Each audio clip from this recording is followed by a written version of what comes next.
Hey guys, welcome back to the channel. I'm going to show you a quick way to trim out a door frame with casing. In this case, this isn't a door frame. They just had a hole cut in the wall to put in that pantry.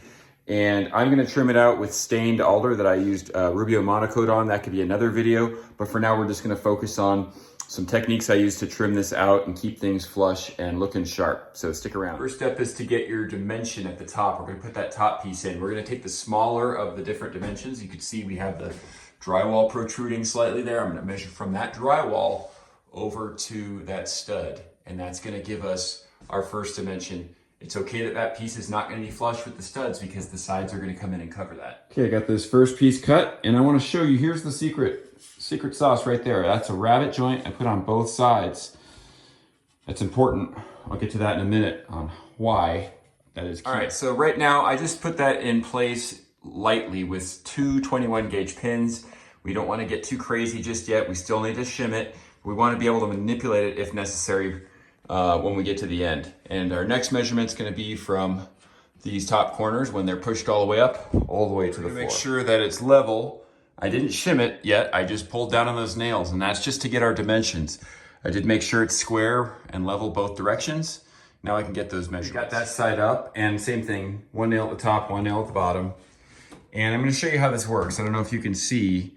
Your walls are never going to be straight. And so I kind of designed this idea around cutting this rabbet to match the maximum width of your wall.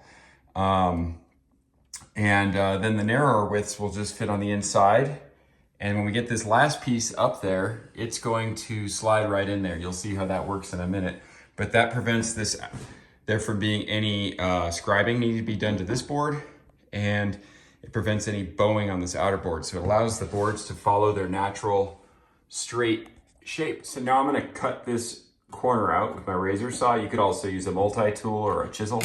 Cut it on both sides like so. And I'll use the edge of this board here to guide where I need to cut. So the easy way to square this board up here, since it's not, pinned or shimmed yet, we know this is square. So we're just going to push that down so it's flush, and then take a shorter 21 gauge pin and shoot that down through the top, and that'll hold it nice and square. Then when we shim, we're not actually leveling with the shims.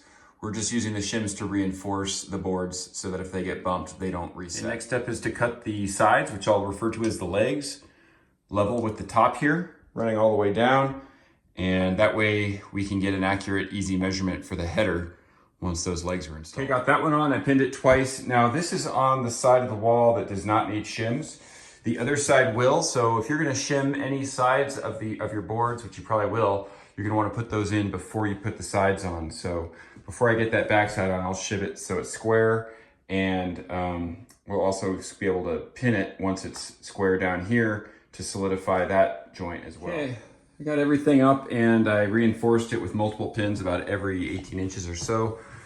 And I just want to say, if your wall is super wavy to the point where you had to pop this board out enough that there's going to be a prominent gap there, you can also run that same rabbet that I ran on this piece on the inside of this, and that'll allow that board to float with this one and not interfere with the outside of this board being flush with the wall. Otherwise, if you do have a lot of space there from the wall being off and you don't do that, you're going to see a large gap here that would either need to be filled with caulk or just won't look right. Okay, so now if you're doing this, I guess paint grade or stain grade, either way, I prefer to get the finish primarily complete before starting this. That way you're not, risking getting stuff on the walls. It's just a lot easier to work on a workbench, etc. But you do have these two final cuts if you're doing the same style header as I am, and those ends will need to be stained. So with my Rubio Monocoat, I find that if I cover it with a glove overnight, it still remains somewhat liquid enough to be able to apply and not have to mix up another batch. So I'm gonna go ahead and just get that applied, and we'll get these installed. All right, there it is, all complete. And that method I showed you, even though you gotta take a little more time for those rabbets, it just makes the installation so much easier. And the final result is a lot cleaner and tighter looking.